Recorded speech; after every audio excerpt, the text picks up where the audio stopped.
बिस्मिल्लाहिर्रहमानिर्रहीम अस्सलाम वालेकुम। आज मेरी वीडियो है ये है डायनेटिक टेबलेट्स के हवाले से। डायनेटिक टेबलेट ये टेबलेट्स के फॉर्म में होती है और 50 mg की पोटेंसी में होती है। इसकी जो फार्मूलेशन है वो है एटोप्राइड हाइड्रोक्लोराइड, इसकी फार्मूलेशन है। तो आज मैं इसकी कंप्लीट रिव्यू आपके साथ शेयर करने वाला, इसकी use, side effect, dose, contraindication. तो चलो कोई टाइम ज़ाया के बगैर वीडियो को शुरू करते हैं। सबसे पहले बात करेंगे इसकी यूज़ के हवाले से। इसका इस्तेमाल की जाती है मैदे की क्रॉनिक सोजिश में इसका इस्तेमाल किया जाता है। खुराक की नाली की सोजिश में इसका इस्तेमाल कराई जाती है। पेट में दर्द हो तो उस कंडीशन में इसका यूज़ होती है। भूख न लगने में इसका इस्तेमाल किया जाता है। बदहज़मी में इसका यूज़ होती है। सीने की जलन में इसका इस्तेमाल की जाती है। और मैदे के साथ उल्टियाँ हो रही तो उस कंडीशन में इसका यूज़ होती है।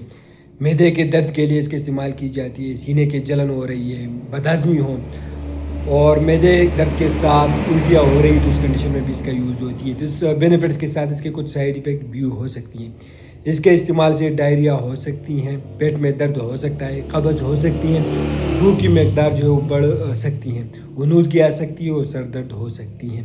कंट्राइंडिकेशन, इन लोगों में आप लोग इसको बिल्कुल यूज़ नहीं कर सकते। मैदे में खून के हराज की सूरत में आप लोग इस्तेमाल ना करें। एंड्रो के रकावट की सूरत में भी आप लोग इस्तेमाल नहीं कर सकते हैं। तो ये इसकी कंट्राइंडिकेशन, तो इसकी मकदार खुराकी हैं। डोजेज ये हैं इसकी, एक गोली दिन में 3 मरतबा इस्तेमाल कराई जाती हैं। बच्चों में इस्तेमाल नहीं करवाई जाती हैं। बच्चों में आप लोग इस्तेमाल ना करें, जैसे बड़ों में इस्तेमाल होती है। तो ये कंप्लीट रिव्यू है डायनेटिक टेबलेट के हवाले से।